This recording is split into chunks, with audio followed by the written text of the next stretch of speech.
നമസ്കാരം. ഞാൻ doctor Binu bright, പട്ടം എസ്യൂറ്റി hospital emergency medicine ഹെഡായി പ്രവർത്തിച്ചു വരുന്നു. നമ്മുടെ നാട്ടിൽ ദിനംപ്രതി ചൂട് കൂടിക്കൂടി വരികയാണ്. ഇതോടൊപ്പം തന്നെ ഇതുമായി ബന്ധപ്പെട്ട പല ആരോഗ്യ പ്രശ്നങ്ങളും നമ്മൾ ദിനംപ്രതി കാണുന്നുണ്ട്.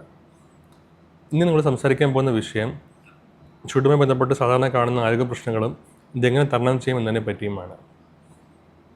നമ്മൾ ദിനംപ്രതി ചൂടുമായി ബന്ധപ്പെട്ട് പല ബുദ്ധിമുട്ടുകളും നേരിടാറുണ്ട്. അതായത് പെട്ടെന്ന് അതികഠിനമായി വിയർക്കുക, കഠിനമായ ദാഹം, അധികം പെട്ടെന്ന് ശമിക്കാത്ത ക്ഷീണം, ഇതൊക്കെ ഇതിൻ്റെ സാധാരണ ലക്ഷണങ്ങളാണ്.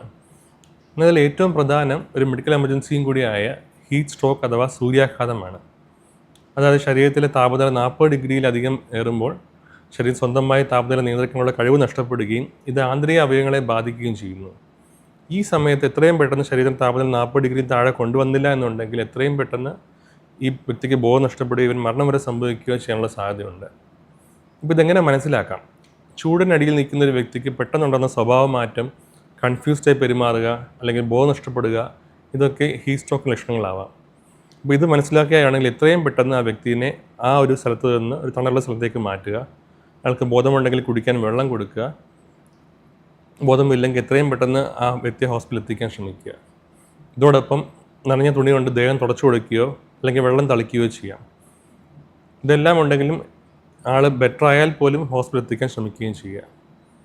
ഇനി ഇതുമായി ബന്ധപ്പെട്ടല്ലാതെ നമ്മൾ സാധാരണ ഡെയിലി ലൈഫിൽ നമുക്ക് എന്തൊക്കെ ചെയ്യാൻ പറ്റും?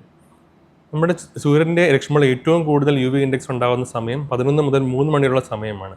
അപ്പോൾ ഈ സമയത്ത് നമ്മൾ ചൂടുള്ള അല്ലെങ്കിൽ വെയിലുള്ള സ്ഥലങ്ങൾ മാക്സിമം അവോയ്ഡ് ചെയ്യാൻ ശ്രമിക്കുക. പിന്നെ സ്ഥിരമായി കയ്യിൽ കുടയോ അല്ലെങ്കിൽ തുപ്പിയോ എന്തെങ്കിലും കരുതുക. പിന്നെ ധാരാളം വെള്ളം കുടിക്കുക. ഓരോ ദിവസവും ഒരു വ്യക്തി മിനിമം 2 മുതൽ 3 ലിറ്റർ വരെ വെള്ളം ദാഹമില്ലെങ്കിൽ പോലും കുടിക്കാൻ ശ്രമിക്കുക. പിന്നെ ചൂടുമായി ബന്ധപ്പെട്ട പല പ്രശ്നങ്ങളും ഏറ്റവും കൂടുതൽ ബാധിക്കുന്നത് ചെറിയ കുട്ടികളെയും പ്രായമായവരെയും പലതരം രോഗാവസ്ഥകൾ ഓൾറെഡി ഉള്ള ആൾക്കാരെയും പിന്നെ ഗർഭിണികളെയുമാണ്. അപ്പോൾ ഇങ്ങനെയുള്ള വ്യക്തികളെ അധികം ഈ ഒരു വേനൽക്കാലത്ത് കരുതുക. അപ്പോൾ ഇവർ മാക്സിമം ചൂടുള്ള സമയങ്ങളിൽ പുറത്തിറങ്ങാതിരിക്കാൻ ശ്രദ്ധിക്കുകയും അതേപോലെ നേരത്തെ പറഞ്ഞ കാര്യങ്ങൾ ചെയ്ത് ചൂടിൻ്റെ ബുദ്ധിമുട്ടുകൾ കുറയ്ക്കാൻ ശ്രമിക്കുകയും ചെയ്യുക. ഇത്രയും പറഞ്ഞുകൊണ്ട് ഞാൻ നിർത്തുന്നു. നന്ദി, നമസ്കാരം.